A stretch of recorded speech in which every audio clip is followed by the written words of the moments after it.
Hello, and welcome to episode 10 of From the Vault. I'm Dan, and I've got Nathaniel with me as usual tonight. How you doing? Hey guys, how's life going? How's things? Life's pretty good. It's pretty good. What's been going on this week in Magic? So we kind of just been playing a lot of Standard, really. I think that would be Yeah. I mean the big tournaments were like GPDC, right? Which was team limited. Which team limited is a really sick format and tons of fun to play, but hard to have big takeaways from for anything that isn't another team limited event, which there aren't that many of. Definitely one you want to be a part of, though. Team limited is gas. There was like a PT. There was a standard PTQ online, right? Or yes, there was a standard PTQ. Standard PTQ. There was a modern PTQ, which is a little bit rarer. And then locally, there's been a bunch of PPTQs last week. Yeah. Most stuff was standard though. I was away on work stuff this week, so unfortunately couldn't make PPTQs. But we had Cumbernauld on the Saturday and Arbroath on the Sunday. So shout out to Luke Greenslade from Glasgow, who won the Cumbernauld one with red-black aggro, kind of classic GP Birmingham style, is my understanding. Yeah, I think it was straight GP Birmingham. I mean, I also was at Cumbernauld, and a lot of the room was decks that felt like they kind of hadn't got the memo about red-black. So I'm not surprised to see red-black take it down. Like, kill your X1s, take the match.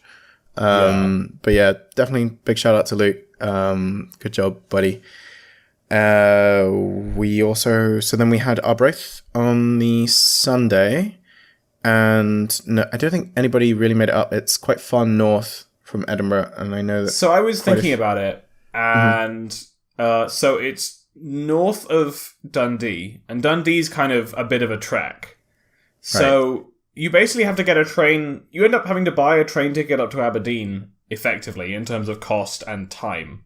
And like, I enjoy playing Magic, but the worst time I've ever had playing Magic was when I lost in top 4 at a PPTQ in Largs and had to get the train home on my own.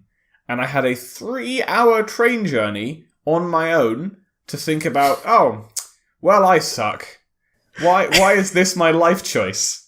Why am I doing this? Why am I here? And I just really, really didn't fancy that again. And maybe there's a chance you win, but there's also this big chance that you don't. And I'm fine with that if I'm going to hang around with friends afterwards, or if I just get to leave.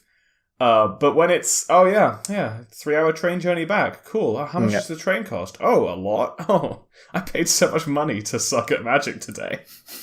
Bring a good book. But, so who won Arbroath? Arbroath was won by a guy called Cameron Doran, who I don't know. And contrast to Cumbernauld, which was a big smorgasbord of stuff in the top 8, a lot of which felt like it kind of wasn't taking into account that Chain Whirler's a good card. This one had a lot more red-black. I think there was 1, 2, 3, 4. So there was 6 red base aggro decks. Right. More on that later. Yeah. Of which 4 were red-black. Not all of them were traditional builds. Some of them were playing Inventor's Apprentice, and so on the Heart of Kiran plan. School. Some of them weren't playing Inventor's Apprentice, but were still on the Heart of Kiran plan.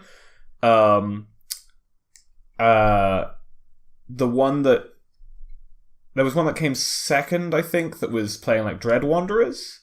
Wow. Okay. And Chandra's Main. I guess everyone's playing Chandra's Main.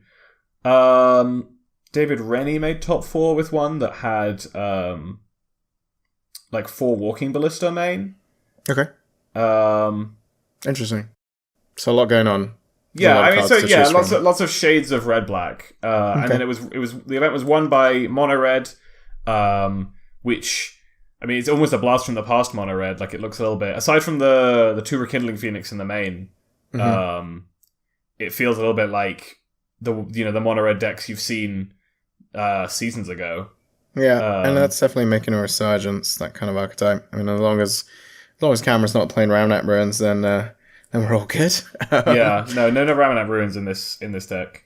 But yeah, I think there was a couple of like blue-white control decks that also made top 8. Stephen Murray playing blue-white Godfarer's Gift, which I mean, this specific blue-white Godfarer's Gift deck I think might have top 8'd every PPTQ in Scotland. Yeah, no, it's had a really good run. Obviously, Peter Dean and Duncan Tang both won with the same deck. Because I'm pretty sure Pete won with the deck that Duncan gave him. So I know that Pete got the deck off of Duncan, and I'm like 90% certain that Steven is borrowing the deck from Duncan as well. Which is kind of entertaining to me that there's just a lot of good players who are just like, I'll just play Godfarer's Gift. I particularly like that it's exactly the same pieces of cardboard though. Like that's kind of gas, you know? Yeah, it's great. And then I'm definitely going to mispronounce this name, even though I know the guy. Ish. We've played a few times. We've had a few conversations. Athanasios. Thanos. Yeah, that's the shortened version. He's playing Esper Control. Okay. Which actually is a deck we might talk about a bit later because this is a deck I'm interested in, and I think is definitely worth talking about going forward. But yeah, this top 8 looks a lot more like a top 8 post Birmingham. I would expect to look like, with a lot more people just recognizing that, yeah, you know that Chain Whirler card? Yeah, that card's pretty good. Pretty good Magic card. Yeah, so that's kind of the snapshot of the weekend in Scotland. So once again, yeah, congratulations to the winners. Good job, guys. Let's talk about what we've got coming up. There's a home PPTQ on Saturday. Yes. Which is going to be great. In Edinburgh. Really looking forward so to if I lose, I just get to go home. And you'll and if I win, it's great. See? win. Can't they have all the PPTQs in Edinburgh, just near where I live? That would be great. I mean, it's pretty ideal. So that's on the Saturday. I think we're pretty booked out, which is good to hear. There's a good numbers on the pre-ordering on the website, which is good. So yeah, looking forward to a really good home ground tournament.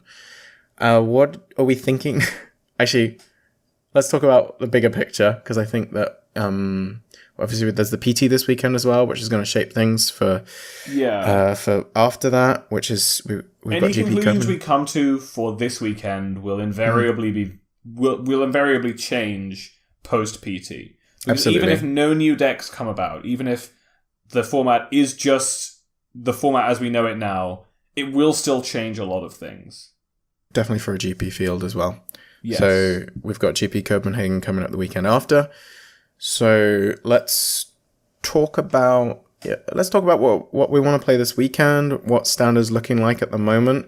I think that a good place to start is, as you mentioned, the kind of red-based aggro decks. So I disagree on that. I think the place to start this discussion is where we ended it last week, which is with Mono Black. That sounds good.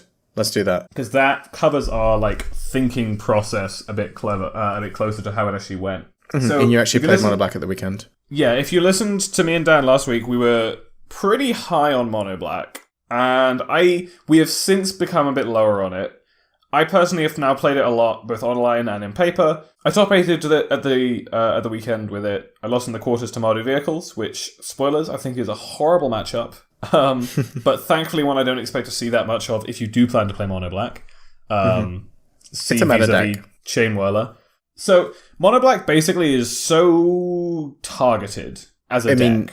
Yeah, so it's a meta deck is what you mean. So it has a target rather than it being itself targeted, right? Yes, yeah. I mean, cool. If you want to play it and it to be good, then so many things have to be true. Chain Whirler has to be both good and respected.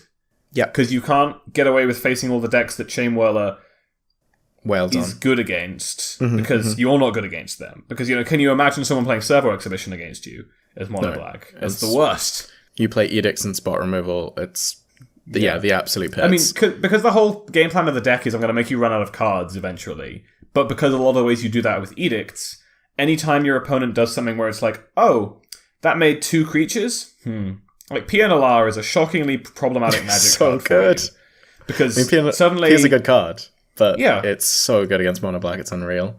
Yeah, in a way that seems like... It's not even the making all the artifact creatures threats thing, it's just the making a Thopter. And you're like, oh, you made 2 bodies, and you're happy to edict either of them, and oh man, like I'm gonna have to like use a Fatal Push on that Thopter, aren't I?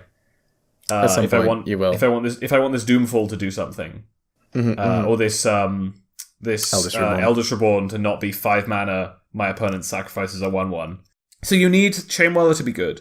But the more I've played the deck, the more I also think you need people to not be playing too much control decks. Blue-white I think is okay, albeit you generally have to outskill your opponents in the blue-white matchup, which... I mean, you can try and do that at PPTQs, but I think that a bigger tournament like a GP, and especially at like something like the PT, for example, I think that's really hard to do. I mean, it's part of many sort of niche deck game plans whereby you understand what's important because you have experience in the matchup, and you get edge points by them not understanding what's important. So the mono black game plan in there is just, I'm going to run you out of win cons and I'm going to win the game that way. Whereas that I think they might understand that when it comes, maybe halfway through game 1 or maybe even in game 2 or something. But if they appreciate that from the get-go, then it becomes a lot more challenging. Yeah, and so basically if good players who are able to recognize, oh, okay, this is how this game is going to go, I found it very hard to win game 1s against them, especially with the build of the deck that we had put together for the weekend. Like, if they just wait on a Teferi until they can, like, protect it forever, and then just play it then, you don't put enough pressure on them to actually force them to do anything before then, and they can just wait until they have, like, every disallow in their deck in their hand, and then beat you to death with this Teferi. So, I think the blue-eye matchup gets worse the better your opponent is, which is not quite the place you want to be, I think, at a big, wide field like a GP. And I think that you struggle against anyone who isn't respecting Chainwhirler. And your traditionally good matchups, like Snake. So theoretically, Snake is great, because their only really small nonsense creature is Llanowar Elves, and they don't really have anything else to have your Fatal Pushes be, like, tested. So you can generally afford to push their elf, and then all your edicts are pretty good from then on, because all the rest of the creatures they play are, relatively valuable, or they all, like, do something. Walking Ballista isn't too bad either at cleaning up elves and stuff like Jadelight Rangers. And a lot of their stuff is about critical mass. So, they can't win with just one creature unless that creature's a Gear Hulk, but by that stage of the game you have access to so many removal spells, and you're quite good at getting them down to one creature. So in general, your game plan beats their game plan. But now, everyone, because of the strength of blue-white control, everyone is playing an enormous number of control hate pieces in their sideboard, including Shaper's Sanctuary, a card that mono black can never beat. Shaper's Sanctuary, despite all of... I mean, I've not played a deck with this many edicts in it ever, I think. Postboard, you have 8 edicts. And often, we had Bontu's Last Reckoning in our sideboard, so we also had 3 Wraths. But, I mean, it's just that the main thing is that your plan is, I'm going to trade 1-for-1 with you, and then at the end of that, you're going to have nothing, and I'm going to have, like, 2 cards because I played a 3-for-1 at some point. In the form of the Eldritch Reborn, or maybe I played a Liliana, or maybe I played a Gonti, or something like that. Whereas something kind of, Shaper's Sanctuary makes like it slight edge. But because you don't lock up the game in the same way blue-white does, blue-white could beat a Shaper's Sanctuary, partly because they have access to Settle and Fumigate, but also because they can just go, oh, okay, well, yeah, you've drawn a lot of cards, but now I have a Teferi in play, and it's ticked up to 7, and, I'm just going to ultimate it before you get a chance to use your cards. Whereas Mono Black just doesn't pressure your opponent ever. So your opponent, just gets to draw a bunch of cards, and then have all the time in the world to deploy them, and you don't draw a bunch of cards, so you eventually run out of removal spells and die. So I just generally have felt that even the good matchups have started becoming bad post-board. Yeah, and just more on that, I think we talked about adaptations that we made for the weekend in order to kind of challenge what's been going on in the recent shifts, and all of these little changes, they really kind of detract from what the deck's initial goal was, which, as you said, it's trying to target this kind of red-black snake metagame, snake pre-shaper sanctuary kind of thing, and it eats all of that up. And as soon as you start making all of these weird little tweaks, everything kind of detracts from the overall game plan. I don't think that that's necessarily that true. I don't think that the builds we made, I don't think the changes we made negatively impacted the deck that much. I think that the general metagame negatively impacted the deck. Yeah, no, I agreed, but I also think that, like, I guess the conclusion there is that all of these little changes and stuff where you're trying to shore up these matchups which are overall negative, based on, the way the meta's shaping out and the way things are shifting, make you worse against the ones where you're initially supposed to be good. That's potentially true. I do think it's more that the deck is so targeted, and I just started to feel like the actual game plan was only good against a small portion of the metagame, and that portion of the metagame had already started to, our metagame had already started to widen. It felt a little bit like it was targeting exclusively the top 8 of GP Birmingham. Sure. And that's exactly it. I mean, you're right, maybe the minor changes kind of, they're kind of irrelevant when the bigger picture is just shifting so much. I think another thing with regards to the way the deck likes to go long, I mean, it's just stocked full of mana sinks, right? But you need to kind of, like with Memorial to Folly and such, and just playing a lot of Ballista, you kind of need to be able to put yourself in a position where that's a good thing to be doing. And I think overall, the way things are shifting, with all these new kind of decks and the way these other decks are adjusting to blue-white control is just, it's not the way that the games are developing, and that's not the play patterns that we're observing in most games. Yeah, basically, takeaway is mono black is probably not where you want to be going forward, in my opinion, unless you have a real hard read on your metagame, being unprepared snake players, bad blue-white players, and red-black. And even then, red-black is kind of awkward because Scrappy Scrounger is a difficult card for the deck at lots of points in time, and Heart of Kirin is a difficult card for the deck at lots of points in time because game 1 you only have 4 ways of removing it. So you only have 2 ways of removing it: Fatal Push or Vraska's Contempt. And if you don't draw a Fatal Push, it means you're super behind on tempo because you have to spend 4 mana to deal with their 2. That's probably hit you in the face at least twice. So I just in general think the deck is not actually as good as I originally thought it was. Having played with it a bit more, I think it's like its power is just a bit too narrow at what it's trying to do. And so I think this is probably a good transition at this point, because these red-black decks are themselves changing in the way that they're angling themselves in the meta versus the mirror and everything.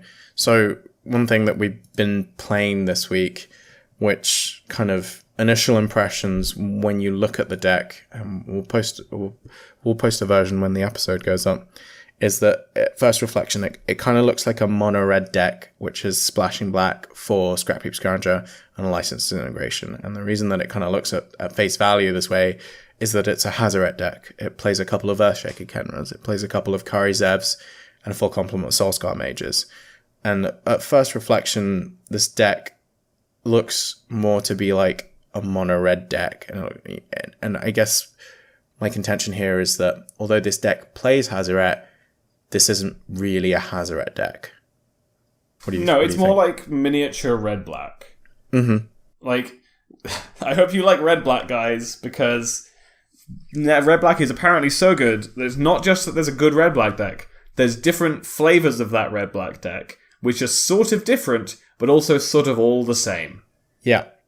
And I think that the main way that this deck contorts itself, because when we look at the removal spells, there's unlicensed integration, which obviously does some amount of face damage, but when you look at Magma Spray, Abrade, which are what's being selected here rather than the Shock and the Lightning Strikes, this isn't trying to go face. This isn't a Hazoret deck, but Hazoret is the ultimate mirror breaker. and the deck contorts itself around wanting to play Hazoret. And so it's got to kind of lower its curve a little bit, play a couple of Earthshakers, play a couple of Karizevs, because ultimately, in the mirror, Hazoret, if you don't have a Soulscar Mage on board, and some decks are just not playing Soulscar Mage, you're 100% cold. You cannot beat this card, and as soon as it starts slamming in, you're done. Yeah, I mean, so it's because in the mirror, the game plan is often, as it is in many mirrors, it's like run your opponent out of resources, and then like, be left with the big thing at the end, which often in this case is trying to be like a Planeswalker in traditional red-black mirrors. But, you'll accept being left with like a Scrap Heap Scrounger by the end of it. But these like smaller red-black decks that play Hazoret are kind of trying to invalidate that, because it's impossible to make your opponent run out of Hazorets in the mirror, because you just play one, and then, oh no, I can't kill this, and it kills me really fast, oh no, I'm dead. None of the removal lines up at all. So yeah, it's just a big trump. It's just a big trump card, which absolutely. I definitely think is an interesting way to go. I have found this variant, the like smaller red black, to be better against control than I would have hoped. Mm-hmm. Because it's a red black deck. It's not a mono red deck. Yeah, you still have these awkward draws in game one where you have like 2 Abrades and 2 Unlicensed Disintegration in your hand, and you're like, oh, excellent. I mean, Abrade can be useful, killing Scrap Heap Scroungers that are targeted by exile spells, or Rekindling Phoenixes that have the same thing happen to them. But it's it's still a bad card in lots of cases, and there's lots of games where you just draw them off the top, and you're like, well, this is terrible. Why is this here? And if these are some amount of shocks or lightning strikes, obviously the mono red decks, which we'll get to in a minute because we're in the middle of a kind of resurgence there, they're still playing Abrade because Abrade is just, so well positioned right now. Yeah, but they're playing less, and they're not playing Unlicensed Disintegration. Mm-hmm. Which obviously makes them softer against another different card, but that spoilers. Card, that card's not spoilers. That card's been around for ages. That card was the card for a while early on, if we all recall. But, yeah, so, just in the way the standard is moving, red-black has split off into the GP Birmingham top 8, like Simon Nielsen, I guess Matt Fuchs kind of style of red-black, which is just this kind of like sort of aggro, sort of mid-range deck, which aims to beat the green decks because you're playing Chandra and you're playing Glorybringer, and beat the blue-white decks because you're playing red cards, and beat the weird decks because you're playing Abrade. And also Chain Whirler is great. And they spill off into that, and then these smaller versions that are kind of like, oh well, I'm going to beat you. I'm going to use all the tools you were using, but I'm going to beat you because I have Hazorets now. Which it's an interesting direction to be going in. And so yeah, it's definitely, as I said, a big mirror breaker. Everything else looks, you're playing your full complement Rekindling Phoenix, your Chain Whirlers, Scrap Heaps. It's just all these little, like the Kenras and the Karizevs that kind of sneak in, and it's just, it's warping itself around the card Hazoret. But I think the ultimate takeaway from these decks is that at first reflection, when you look at them, they appear to be mono red decks, but they're really, really not. So let's move on to mono red, because So then the next step down, everyone's trying to get smaller than each other, apparently. But the next step down is to go, well, if Hazoret's good in the mirror, and I want to be good against blue-white control, because that's a place everyone's going to beat red-black, then the next step is, well, what if we just didn't play the stupid black colour? Which, I don't know, this standard's really interesting to me, and also kind of weird, and in some cases I feel slightly unhealthy. In its colours, in that I do feel a lot like the standard is very much like white versus black. But I guess I could talk about that a little bit later and not derail my own thought process. But the next step from that is, oh well, what if we just played mono red? We can still play all those cards we talked about earlier that are good. What even are the cards people that want to play that are black that are good? Like, I guess Scrap Heap's good. But it's not that good against control. It's like it's kind of, it's a lot worse than it used to be. I remember playing Mardu Vehicles when Scrap Heap was like literal lights out. Like you just playing against the control deck, and they'd be like, "Well, I guess I'll I beat this card." Yep. But so it's kind of worse there, and Lasting Disintegration. Yeah, that card's really good against like mono green. But that's kind of on a downtick, and it's okay against Constrictor, but like, do we need it? And it's great against Lyra, but who's playing Lyra? Right. So you just kind of drop all your black cards, so you're not playing any tap lands, and you're just playing like 23 mountains. Mm-hmm. In some cases, exactly that. People aren't even dipping to go into the scavenger grounds or anything like that, because you know they just look at it. They'll say, oh, "I'm playing Goblin Chain Whirler. I'm going to play literal 23 mountains, and you know, I'm not going to have any mana problems." Goblin Chain Whirler really tightened up everyone's mana bases, didn't it? Yeah, it They were did. like, we were getting really deep into like how many utility lands can I play in my mono red deck, and it was like, how many colorless deserts can I put in this? It's like probably this is probably too many, man. Like, wait, is this like 8? I'm talking like 8 colorless lands in our mono color deck. Whoa. Yeah. Mm-hmm. And Goblin Chain Whirler was kind of like, no, don't play as few as possible, and just make people dead. So these mono red decks, there's 4 of them that place very highly in the PTQ that we mentioned at the weekend. One of which going undefeated, and then the rest of them were good X1 results. They look, they look like mono red decks. You know, you're playing 4 shock, you're playing 4 lightning strike. Way back when, but now they have Goblin Chain Whirler. Arncroc Crasher is here, which is a lot of people are kind of off Magma Spray for a very, very short period, because Magma Spray was kind of there around Birmingham time, and now it's kind of making a resurgence because we've got to fight this, I say new menace, but it's, you know, it's an old menace that's made a resurgence. Turns out, Hazret the Fervent, still an unreasonably good Magic card. Still extremely good. There are still good red cards to play in the format alongside her, so hey, mono red. And a card that's been making a bit of a pushback, despite being an X1, just entirely based on power level, is Bomat Courier.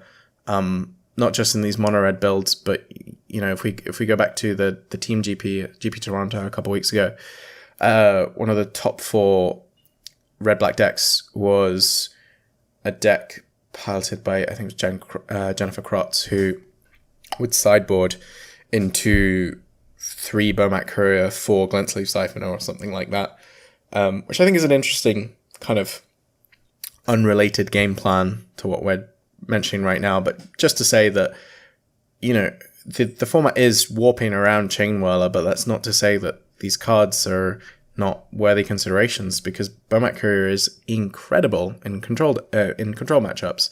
That's always been the case, and it's a big proportion of the meta. With blue-white control, but we'll get to blue-black control and the kind of Sultai piles that are showing up in a minute. But Bomat Courier is making a comeback out of these mono-red decks, out of the red-black decks, and it's a hell of a Magic card. There's people talking about playing it in, you know, legacy decks and the like. Yeah, I mean, I think that Bomat Courier's disappearance from a lot of these red-black decks is kind of an overcorrection to Chain Whirler. Like, yes, you don't want to get, like, tempoed out of the game by Chain Whirler. That's totally fair, and you should respect it to some degree. Like, don't play Veteran Motorist, guys. Yeah, don't play that card.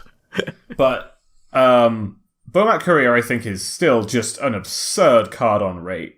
Yep. And I think that it is seeing way less play at this specific moment in time than it deserves. And that they definitely should be... it definitely should be in more lists. I am personally much more interested in playing it in my list than a lot of these things. I'm like, for example, Soulscar Mage has massively underperformed for me so far. I mean, Soulscar Mage is it's not a Bomat Courier. You know, it can't do all of the things that it does, and it is mopey, but it has 2 toughness, and it plays well with Chain Whirler itself. So it's seen that's absolutely true. But I'm just but like it's still underperformed. Like it's commonly been like a Squire. For I'm not contending that at all. If not the whole game. Absolutely. And then sometimes you see it with Chain Whirler and it's great, and sometimes you see it with Chain Whirler and it's only fine because your opponent doesn't actually have any creatures because they're blue-white control. And sometimes you're trying to sequence it, and you think, sometimes you're trying to sequence it with Chain Whirler, but it's kind of hard because you play a tap land turn 1. This is in like the red-black variants. Yeah. But you play a tap land turn 1, and you play like a 2-drop on turn 2, and you're like, well, I want to play this Chain Whirler, but I'd like to get my Soulscar Mage value, but I should probably just play Chain Whirler, and you play Chain Whirler to like not really do anything, but just to put like a 3/3 to use your mana efficiently, and to put a 3/3 First Striker into play so that you're keeping up on board. And just in general, I found Soulscar Mage to be very medium. It's like mopey. Its highs are pretty high, just but mopey. Its lows are also very low. Mm-hmm. And looking at these decks, I like these decks at first reflection, looking at these kind of slightly smaller red-black builds that we're talking about. But at the same time, I look at these builds and I'm thinking, oh, I want to play more Chandra. Can we put a Khan in? All this kind of stuff. But then the important card in the mix is Hazoret the Fervent. And as much as you put these big haymaker planeswalkers in, the more you detract from the card. And then, you know, you kind of have a game plan that's at odds. And the deck is already jumping through hoops in order to kind of make that as seamless and as smooth as possible when it comes to playing the card, Hazoret. Which, again, if you resolve it in the mirror and they don't have a Soul Scar and some weird configuration of removal spells to get it off the board, they are cold. And that card will win the game. Yeah. The mono red decks are kind of then the follow-on from that of like, oh, Hazoret's good, but maybe we could be better against blue-white control by not playing all these like unlicensed disintegrations and braids, and maybe we could just play Lightning Strike and, you know, go to the dome. Which I'm personally much more interested in right now. I'm interested in just sleeving up 23 mountains and making my opponents dead. Mono reds, still has, like, obviously Lyra is then the next step from that. Is like that, oh, if mono red's good, I'll just play Lyra. Which is probably fair, although mono red does have like ways to fight that. Obviously, Fight with Fire is like a good card. Yeah, that's very strong. It's slightly I wouldn't describe it as very strong, but it's alright. It does the job you need it to do. It's a skeleton key for what the deck is trying to do and what folks are trying to do against you, which is resolve Lyra Dawnbringer. So these decks are playing up to 3 in the sideboard, potentially 4 in some cases, but the card solves that problem. And I wouldn't say and it also solves your problem with mono green, where they play like a Steel Leaf Champion and you die. And instead you play Steel Leaf they play Steel Leaf Champion and you Fight with Fire it. Let's talk about green. Hitting them. I think that's a good transition point, because just talking about large creatures to block these. Mono green is kind of like another space you can go after you determine that like mono red is good. If you're like, oh, okay, so mono red is good. All right, well, I'll play mono green. And it's not that bad against red black, because like, yes, they have a disintegration for your big dudes, but you play 4 Blossoming Defense. You play 4 Blossoming Defense, which is like, if you weren't playing back in the days of like Constrictor v Mardu, Blossoming Defense is very good against 3 mana plus removal spells. You'll win a lot of games off of the tempo gain from that one. Yep. And Blossoming Defense, I actually think is also very good against like blue-white. Blue-white is mostly considered a favorite against mono-green, but I think that matchup is overestimated from the blue-white side a lot. I don't think that blue-white isn't favored, but I think that it's favored by a lot slimmer margin than people expect it to be. The game where you're on the draw and they have a Llanowar Elf, that's a really difficult game. Yeah, especially when they go like Steel Leaf, they play like a turn 2 Steel Leaf Champion and they attack with it, and you're like, well, I'm going to seal this away because I cannot afford to be taking 5 every turn. And you try and seal it away, and they're like, oh, Blossoming Defense it, and you take 7. And it just puts you in this awkward position where it demands a lot of things from your deck very early. And if you don't find a quick settle the wreckage or fumigate, then you can die quite quickly. And even if you do have those things, because they have stuff like Heart of Kiran and Ronus, they can have good outs to that. They can push through a settle when they have Ronus, and they're just like, okay, we'll attack with one thing, and I'm going to make you have to settle it because otherwise you'll just die. But you will have used a settle then, and won't have one for the next attack. And Heart of Kiran obviously hates on Fumigate because like you fumigate, but then I'll play another creature and I'll hit you for 4.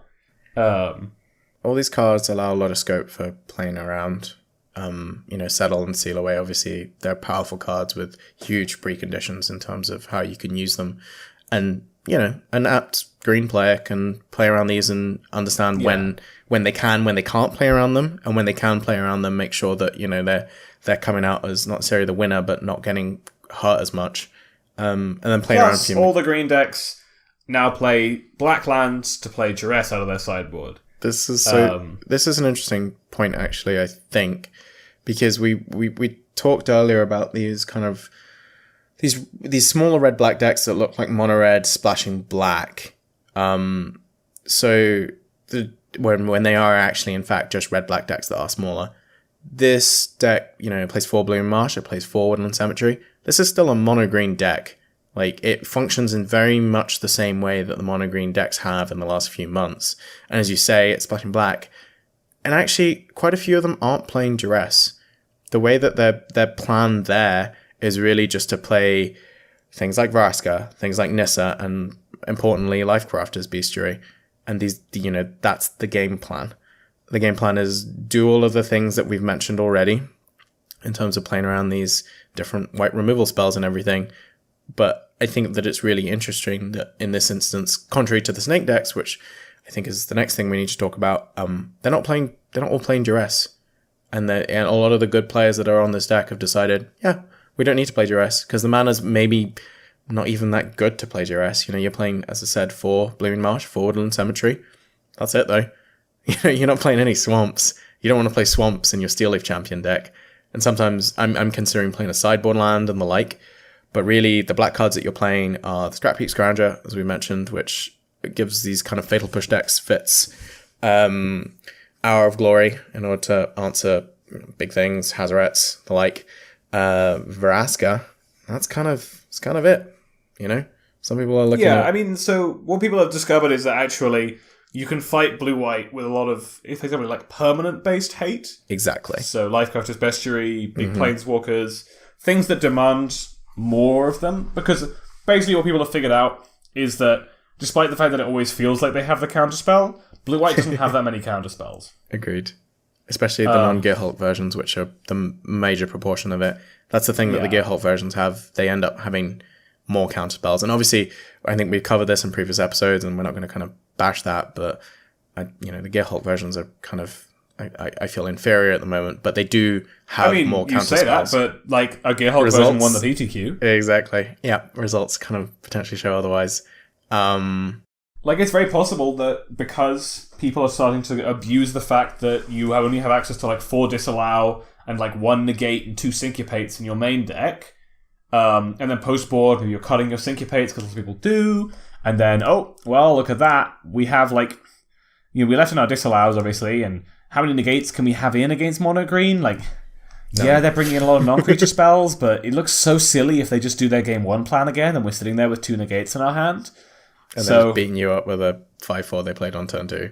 Yeah, so they're like, alright, so we can't have that many Negates. So, okay, so I guess we'll cut the Negate, and then we're down to and we're down to 4 Disallows for things that are not, creatures. Mm-hmm. And then they go okay, well, sneak a... what do we call it? What's the name of the card? Sneak a Lifecrafter's Bestiary out under a Disallow, and you're like, okay. And I'm going to cast that out. Oh, and if I wait too long, they'll just draw a million cards off it, and I'll just run out of answers to the things they're doing. And they're like, okay, cool. Oh, you tapped out for a Fumigate. Vraska you. And they're like, oh, okay. Well, that's a really big problem. And you just have lots of ways of punishing the play patterns of the blue-white decks. So it's possible that, Gearhulk is where you actually want to be. Because Gearhulk allows you to, go, I don't really need to tap out for a Fumigate now, because I played a Settle the Wreckage last turn, and now I have a Gearhulk, so next turn I can just settle them again. And I can hold up mana for, they went for the Vraska, disallow that. Oh, okay, I get to go, and they went for Vraska, they went for a Nissa this time, or reverse those, because they cost the different kinds of mana that would make sense if you reversed them. But whatever. Gearhulk does give you a lot of flexibility there. It obviously is a lot worse against the red decks. Yeah, and the move away from disintegration that the meta's kind of making as a whole, despite red-black, but still being a major player. There's all this other stuff showing up, and yeah, that makes Gearhulk look like a much more appetizing option. If everyone's like, oh, I'm not going to play Disintegration as much anymore. So, because I'm not going to play red-black as much anymore, I'm going to play, like, green splash black or mono red or something like that. If people actually start to do that, then I do become a lot more interested in Torrential Gearhulk because there's lots of less things that get turned on. Yeah, red, like, mono red gets to play their abrades, but like, unlike, if we're not leaning too hard on Gearhulk to win the game, and we're still kind of accepting that Teferi is what's probably going to win us the game. Yeah. But the Gearhulk is, like, just another counterspell, effectively, that also demands an answer, or it will win the game, then I can definitely get behind that. The only problem is you don't get to play Pull from Tomorrow, which is an absurdly powerful card. Absolutely. It's not a playstyle thing in terms of individual playstyle, it's just the way that the games are played out. As you say, the Gearhulk is not the principal win condition, it's kind of a incidental one, which allows you to play these extra tools, which, it feels a lot like a Snapcaster Mage does in these Eternal formats.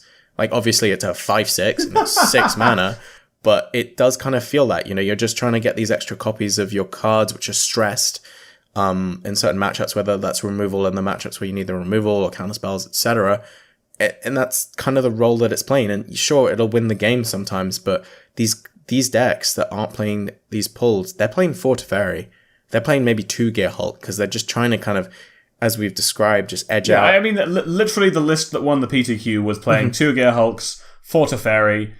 They'd swapped out a Cast Out for a Commit to Memory, and they'd swapped out a Seal Away, I guess, for a Gideon's Reproach. Yeah, cards Gideon's that play Reproach being with... both good against Heart of Kieran and better with Torrential Gearhulk. Mm-hmm. So yeah, that's what some blue-white decks are looking at. Should we cover Snake real quick? I guess. Snake doesn't make much sense to me right now. Agreed. I don't really feel like... I don't really understand who you're beating with Snake. I mean, the Snake decks are changing, and they're looking to play more removal spells rather than just this adventurous impulse pile of creatures. And some of them playing that's definitely true, but I still don't really understand who you're targeting. Not contending that at all. I agree. I don't want... To be honest, I don't want to be playing green without Blossoming Defense right now. That's kind of my... Oh, but you can play Blossoming Defense. All these Snake decks play 1. Remember when I think we're in some of our initial builds. So me and Dan actually were like on the Snake train when Aether Revolt came out. Like when we were doing our initial brewing for the format, Snake was the deck that we built for week 1. Looks very different to this deck does, to how this deck looks, because obviously like back then people were playing all sorts of nonsense. But we were kind of like, early on we were like, Walking Ballista actually seems like quite a good card. And especially in conjunction with, Lightning Constrictor. Oh, those seem like best friends. And then once you do that, like it's not very hard to put the rest of the deck together. You play some number of Rishkars, some number of Virgil's Gearhulks. And you get to pre-order Ballistas at like €1 each. We had like one Blossoming Defense because we couldn't find room for any more, but we figured that the first one was like way better than the second. Put the fear of God in them. Gets you... Yeah. And like... I mean, I've heard stories from the Scottish, like, on the ground of people, like, getting one of Blossoming Defense and then playing around it for the rest of the match and actually, like, costing themselves percentage points because they respected Blossoming Defense too much when, obviously, there was no more in the deck. It's not quite the same, but it's very similar to being inexperienced at Legacy and not understanding when you need to play around days and, like, spending the whole game. It's a totally different thing. It's not the same, but it's a similar... But you cost yourself percentage points by giving your opponent credit. Yeah, I agree. But yeah, so you can play Blossoming Defense. But, alright. So these Snake decks look really similar to all Snake decks have since the beginning of time, because their game plan is the same. I'm going to play a synergy piece, which is just Winding Constrictor, that's their synergy piece. And then I'm going to play something that synergizes with it, and I'm going to take over the game with the, like, added value I get. Either, that is, make the biggest men with a Gearhulk. It is, make, like... a one-sided Plague Wind, or like make a Plague Wind with a Walking Ballista, or a Fireball, or it's like make a Bob with a Glintstream Siphoner. And those are generally the ways you do it. And sometimes your synergy pieces line up weirdly, and like you're putting counters on your Ballista with your Gearhulk, which, I mean, it's not that weird, and I'm pretty happy if I'm doing that. And sometimes you're just playing a Jadelight Ranger that gets really big with Snake in play. But it's, it has a few divergent game plans, most of which are built around Winding Constrictor. And it plays some amount of removal, but you don't want to play too much because you have to have all your like synergy pieces are creatures. Mm-hmm. I do like. I agree on all points.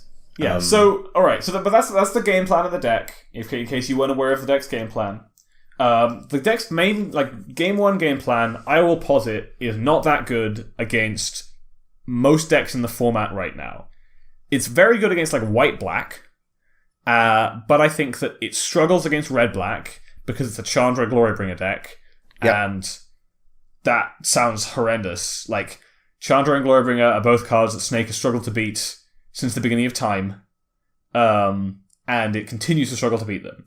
Its game 1 game plan is also very bad against the card Fumigate, because as we said, all your synergy pieces are creatures, and they're all about putting them all on the battlefield and having them do funny things together. So, if you put all your creatures on the battlefield to have them do funny things together, and your opponent says, okay, no, everything is dead, then your deck is bad. So I will posit that its game 1 plan is not good against anyone. What I will say, however, is I think its game 2 plan is good against blue-white control. And I actually think that swamps... So this is, I guess, my general thesis point about this format. I think swamps are, favoured against plains in almost all scenarios post-board. As long as the swamp deck is built in the right way. And I actually think especially swamps and forests are favoured against plains post-board. Mm-hmm, mm-hmm. Which is, I like, something that people are kind of... you look at the card Fumigate and you're like, oh, yes, beats the green decks. But actually, the way that the games play out, as you say, post-board, are very, very different to that. So Jeff Cunningham is the current standard trophy leader, and he plays Snake. He plays a heck of a lot of Snake. And he posted his sideboard plan on his Twitter, and he's been quite vocal about how he feels about certain matchups. He thinks so. In his experience, he's got a positive matchup against red-black, and every single other Snake player that I've spoken to who's worth their salt doesn't understand it at all. And I don't get it, but it's weird because, as I said, he's the trophy leader. He's playing a lot of standard and he's doing well with it. I mean, that's I don't know. Those things often go hand in hand.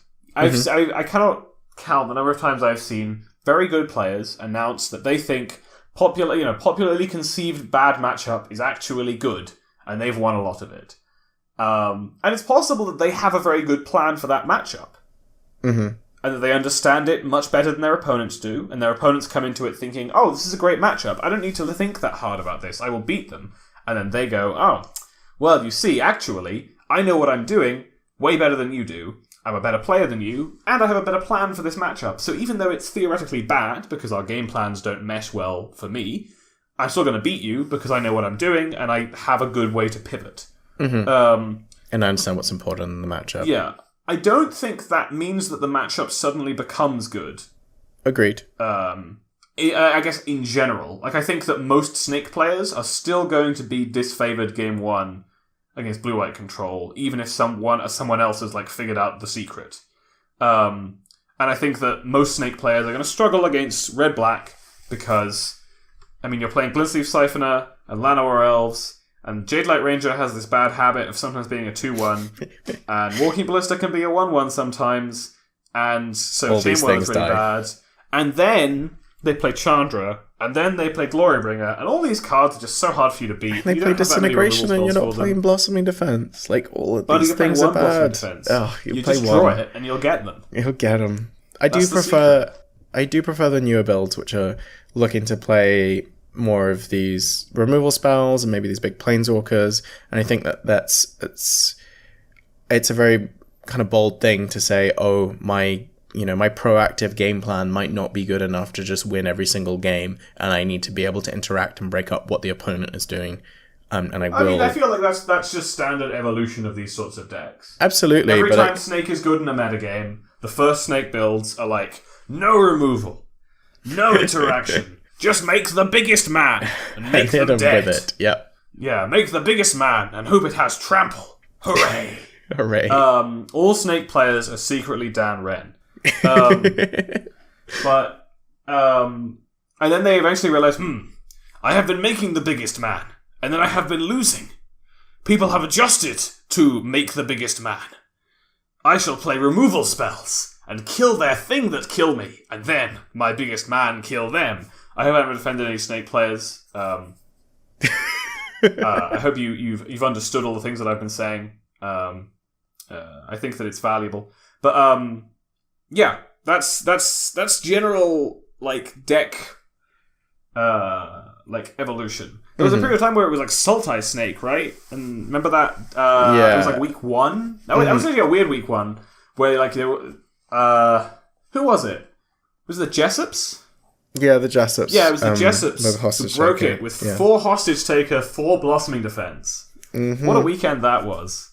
There was a whole weekend where everyone was just playing like hostage taker mirrors. And that was so miserable. That was so weird. Like blossoming defense, the hostage taker that's stealing my hostage taker that has a thing underneath it. It wasn't even the blossoming defenses. It was all the hostage takers stealing other hostage takers, and you'd eventually be like, "Oh, okay, I'll hostage taker that," and you realize, "Oh, that was mine." If he kills this, I just get it back. Huh. That's pretty great. It's all a bit. Yeah, that was a bit mental. Let's focus in. Let's go back to actual current time, present time period, and not back to weird old SCG tournaments. Exactly. This weekend, these snake decks are. I've never been a big snake believer. Like, I understand that it's not a bad deck. I understand that it's good. It's just never in my sort of thing that I want to pick up and play with in a tournament. And this weekend is not going to change that, I don't think. I don't think I'm going to register Winding Constrictor for the first time at Comprel. Too many Chandras, too many Glorybringers. Not enough good matchups. But so this weekend, I am personally looking at mono-red. I'm sort of keeping those small red-black decks in the back of my mind. I'm also just keeping like traditional red-black in my head, because like, especially for PPTQs, people don't seem to have like adjusted that well, and I think you can still win by just like showing up with like 4 Goblin Chain Whirlers, like Chandras, and just making them very dead. But I'm also looking at like mono red and just being like, okay, well, is this deck good? If this deck's good, I might just play it, because I really like just having 23 mountains and making my opponent dead. Absolutely. So and mono green is another, or like I guess green very small B is another deck I'm kind of interested in. Generally, I'm interested in the aggro decks. I think the blue-white control is good. Like the deck is still clearly just powerful, but basically I just don't really want to be playing it for Copenhagen unless something big changes, because I don't really want to play 15 rounds with blue-white control. My only win condition is looping to fairy. I don't really have faith in my own ability to play that deck at the speed necessary to not like draw yourself out of contention. Would you consider the Gearhulk versions like a bit more just based on that? I definitely would, but I still kind of don't really want to be playing a control deck over 15 rounds. Unless I have like the very strong feeling that it is just the best choice. Which may end up being true. Yeah, but the PT will tell. Yeah. So mono green. I've not played a forest in standard in an uncharacteristically long time. I plan on figuring out if I do want to play forests this weekend. So my plan for Modo this week is try the mono green deck. The biggest point of contention is all of these massive spells that we're playing in the sideboard in these builds, where we're looking at a couple of Nissas, some boats, some Vraskas potentially as well. And the fact that we're playing 23 lands main deck, and although we're playing Llanowar Elves, it still does seem like a fairly tall task. So I need to play out the games, because I'm observing all these lists that aren't playing the extra land in the board, and I need to identify whether or not that's the right way of doing things. Because maybe the games just get so drawn out that you will draw your lands and you will play these big cards and it will be fine. But I need to see that for myself, because I'm dubious just looking at it at face value. Talking about sideboard lands, stop playing tapped lands in your sideboards for the most part. Play untapped lands. Play things like If No Deadlands, have the extra utility, and have them come in untapped so that you can play your 4 mana and 5 mana cards, because that's what they're coming in for. I think that the logic behind playing tapped lands in your sideboard sort of makes sense from a base level. Yes. The logic is obviously that post-board games go longer, your plan becomes a bit more grindy, so you can afford to play off curve a little bit more. Yeah. Because it's more about trading resources than it is about running the other person over. But I think especially in aggro decks, that actually isn't as true as people think. You still want to play on curve, and in fact it's quite damaging post-board to be like, oh, okay, past turn 1, guess I don't get to play my 1-drop. Oh, these green decks, I guess they do play 1-drops. They play quite good 1-drops in the form of Land War Elves. But, but you end up in this situation where you're like, okay, well, I guess I was in this tap land. I am also just a big believer in that at the moment, there are so many lands that do something good in Standard. Yes, there's so many utility lands from Amonkhet Block and from Ixalan, it's mental. Yeah, there's all these deserts. It's great. The whole mana sinks. Yeah, that like kind of look a bit medium, but actually they're like Deadlands is a very good card. Hash Up Oasis has ended up being quite a good card.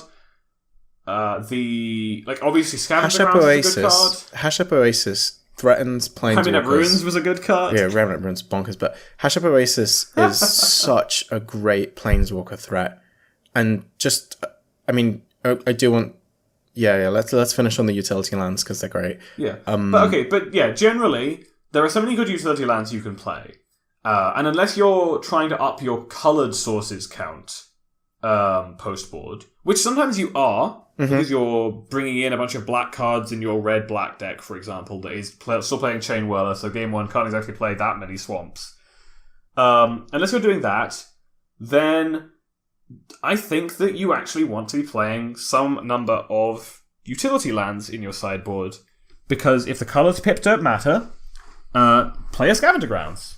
And suddenly, yes, it's a land, so you're bringing it in for your sideboard plans that involve 6-drops, but also, it's a graveyard hate piece. So if you do run into that one crazy man playing Godfarer's Gift, hey, you get to win, because you had that random graveyard hate piece in your sideboard. That's it. That's great. Do that. And the previous situation rather than described, playing Forsaken Sanctuary, where you're bringing in the kind of black cards and everything, just play Deadlands. Cast all the cards, does things, is good. I'm saying in the situations you can't afford to be playing Scav Grounds. Yeah. But in any way... Yeah. So, I think that just about rounds up our thoughts going into the weekend. The PT is going to kind of change everything, and obviously this episode is going to be coming out after the PT. Let's do a quick kind of... I don't want to do explicit PT predictions, but kind of like ballpark ideas of how we feel the tournament's going to go, and what we expect, I guess, to show up in some amount of numbers, or big numbers, or any amount of numbers. What's your gut feeling? I expect Esper Control to show up more than it's so far been showing up. Mm-hmm. I think that deck is actually good, and has edges in matchups that Blue-White doesn't.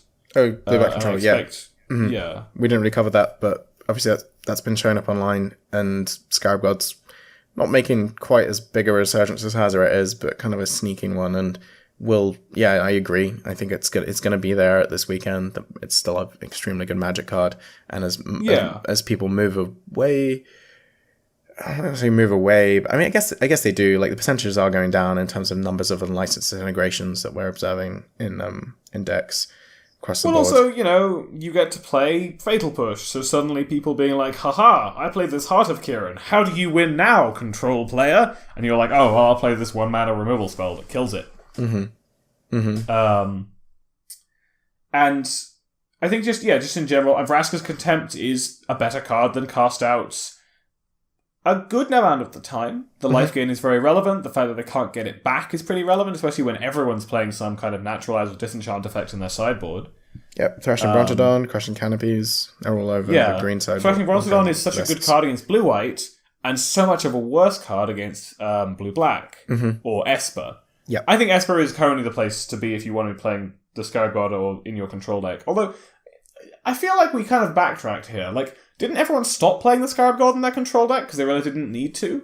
Yeah. Why are we doing it again? So, I think it's partly to do with the removal suite, what we just described. Like, the play patterns around Seal Away and Settle, despite being very powerful cards, are getting discovered is the wrong word, but people are getting better at playing against them, and people are adjusting from a 75 perspective, not just in their, the way that they play the game, but what cards they're actually playing.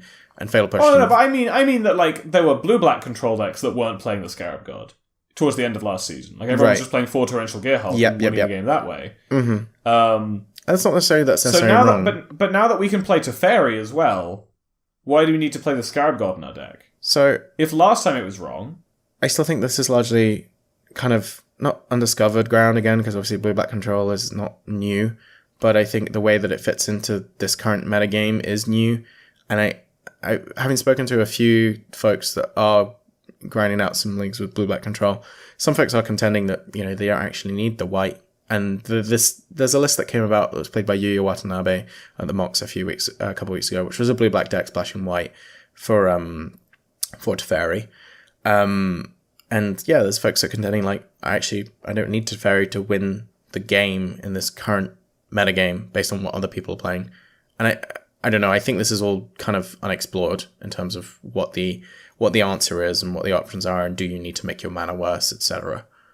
I'm not saying that Plain Esper is wrong, not at all. I'm just saying that there's folks contending that you don't necessarily need to control your mana base. Maybe we don't need to do this, and that's a fair question, and a question that you absolutely need to ask yourself, I feel, when you're making these broad concessions in your mana base to play Teferi, which is indubitably an incredibly good Magic card. So PT, what do we think about red-black and its various shades? I think red-black is going into the PT very much a known quantity, which means that I definitely expect there to be some number of people on it. I think it might be the choice of a lot of people who are not in teams. Yes. Like if you're just a grinder who's not on the train and you're not part of like a testing house, there's probably going to be a good number of those people who pick up red-black. But that doesn't really speak to its potential success. So unless a bunch of the pros feel like red-black is just broken and that's what they need to be playing to win games of Magic, then I don't actually expect red-black to have a huge representation. I don't expect it to have a very good win percentage, because I feel like it's so known that there'll be so many players losing with the deck that the percentages overall won't look that impressive. But maybe the numbers just carries it, Yeah, it's possible. Like if some big testing teams, if a lot of the big testing teams decide, this deck is just the truth, it's just really good. Mm-hmm. But I think I think it's attackable enough. It's possible we see some of these like smaller red-black decks, and God knows if the coverage team will be able to differentiate those from the bigger red-black decks. Yeah, that'll be interesting. And I think it's relatively likely we see some amount of red deck, or like mono reds. Yeah, no, I would not personally expect that much snake, but I wouldn't expect no snake. I think snake will show up in numbers. Snake showing up in grinders. Mm-hmm. Showing up with grinders. And I also think that straight blue-white control will show up in quite large numbers. I think there'll be a good number of testing teams who have decided that this is what they're going to play. Mm-hmm. I think Esper can show up as well, but I think the straight blue-white will be a big part of this Pro Tour. And there could just potentially be a good amount of Scarab God getting in the mix that will... I think we've already covered that, actually, but I think that it will show up in numbers. What do you think about mono green? I think mono green could go either way. I feel like mono green is the sort of deck that could show up in way bigger numbers than everyone expects, or just be completely dead. Mm-hmm. I'm not thinking mono green's going to win this Pro Tour. No. And in that case, I think it's unlikely it shows up in huge numbers. I think that the I'm just trying to think like what blue black coming in and mono red coming in does for mono green. I'm trying to think both sides.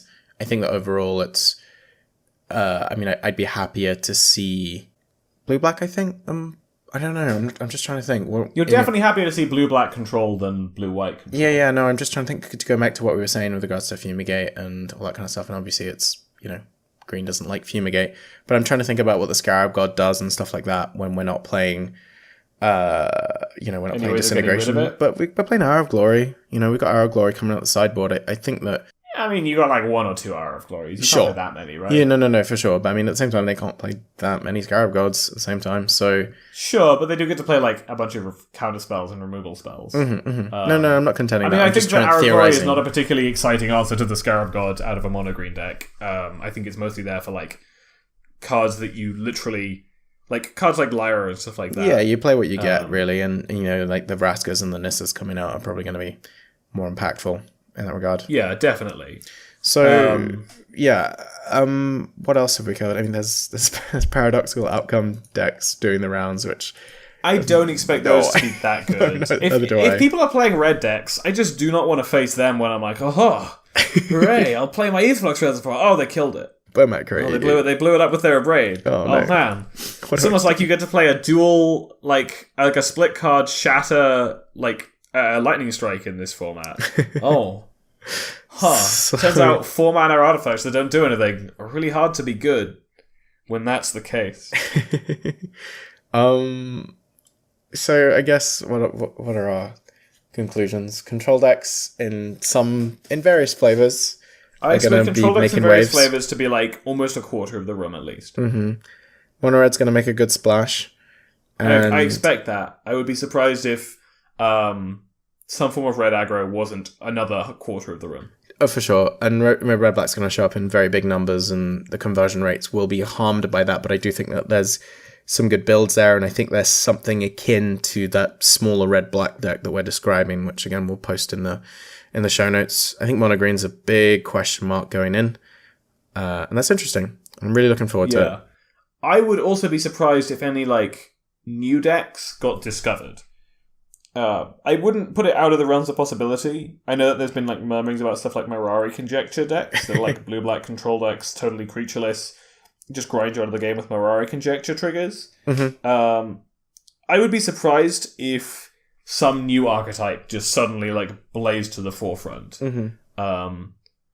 I feel like this format is explored enough that there isn't a new deck just waiting in the wings to be amazing that hasn't been discovered yet because we're all much worse than the pros. We are all much worse than the pros, but I don't think we're that much worse. Yeah, and Modo Guy does a good job of Modo Guy exploring. does a good job of finding lots of stuff. I will say one thing on that especially point. with the new way that Wizards does deck lists, where you can if you 5-0, if it was weird, you're getting published. It's happening. And 10,000 people are poring over your deck list and trying to figure out if it's good or not. I will say one thing about that though. Although nobody's going to come, well, I'm not saying that as a statement. Although we think that nobody's going to be coming to the table with anything brand spanking new and absolutely groundbreaking. I feel like it's going to be a variation of what we've observed.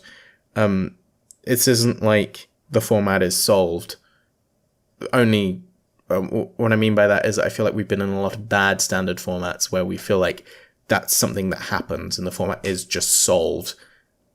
I think that, although we've kind of made some points around where the power cards are and, where certain colors, maybe there's a kind of dynamic there and a to and fro, ultimately this is going to be a standard format with an ebb and a flow, and that's nice, I think that, that we're never going to be in a place in this format where like this is the absolute best of the best of the best. The card pool is very big. There's a lot of powerful things going on. There's a lot of interactions that will mean that eventually, we might have a couple of weeks where something sits on top, but it isn't going to be a team or energy format, Yeah.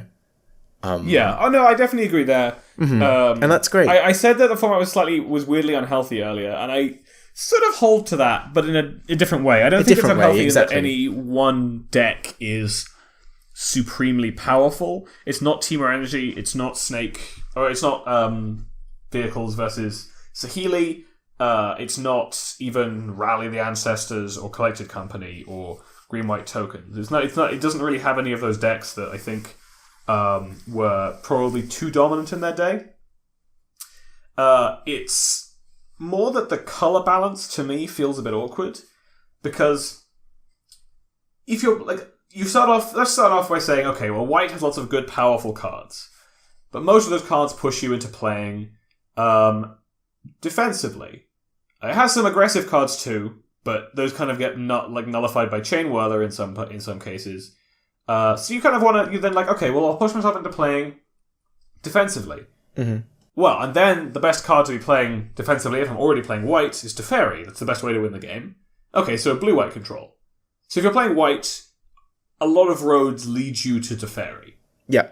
Which means that, a lot of these decks kind of coalesce into blue-white control. Like, you start off with I'll play a defensive white deck. Oh, okay, it's blue-white control. Mm-hmm. Mm-hmm. That's just the most efficient way of doing this. There's been some other decks like Black-White Approach and stuff like that, but none of them have ever really stuck as much as blue-white control has. Yeah, they don't have legs. And then you look at they're just not as good at doing what you're trying to do, like at doing the controlling, stall the game plan as blue-white control is. I mean, that's kind of what I'm saying, essentially. There, But, so then you look at the rest of the format, and every deck is playing black. Yeah. Because blue-white control is very strong, and if you want to be able to beat blue-white control, you need to have tools against it. And so for a while, people were like, oh, well, maybe I can play like blue-white historic, and I can play flash creatures. Or maybe I can play mono-green splash blue for spell pierce and negate, and I can just counter their fumigates.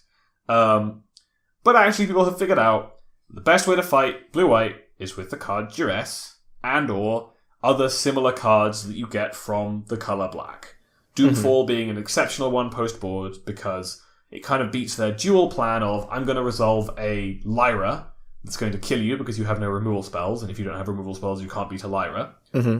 And kind of like, I'm going to resolve a Teferi and hide behind a Settle the Wreckage and stuff like that, because you get to just take their Settle the Wreckage. Yep. There's no greater feeling than activating Bloodfast like 3 times in a turn to find the duress you need to take the saddle and win the game. I mean, there definitely is, and that is just top decking the duress like a luck sack. But it's more that I feel like the format right now is divided along the middle, in that any deck that wants to be proactive is playing duresses or is playing black in somewhere because they need access to the anti-control tools that black provides you because control is so strong. The only real outlier here is mono red, and it gets to do that because it's already playing some quite strong anti-control tools in the form of like lightning strike and the fact that it just has way less dead cards than everybody else does. Yeah. But even then, obviously, there are like, I know that we said that they aren't exactly mono-red decks, but that's kind of where red-black came from, I think, is from, well, mono-red, but what if we splashed black? And it evolved from there, but I think that was the original route. Was like, oh, well, mono-red's a good color combination. But what if we splashed black and got access to anti-control tools, and also like Unlicensed Disintegration and these sorts of things? So I just feel like the format, as it currently stands, pushes you into one of 2 alleyways, where if you want to be defensive, all roads lead to Teferi. And if you want to be aggressive, because all of the defensive roads led to Teferi, all the aggressive roads will eventually lead to Duress. Right. No, that makes a lot of sense to me. And yeah, I think that's a huge dynamic of the format at the moment. Yeah, I don't. It's not necessarily a bad dynamic exactly. No, I'm not. It's much better than Teamer Energy dynamic. It's definitely much better than Teamer Energy Mirrors. But it's not a dynamic I'm that excited by.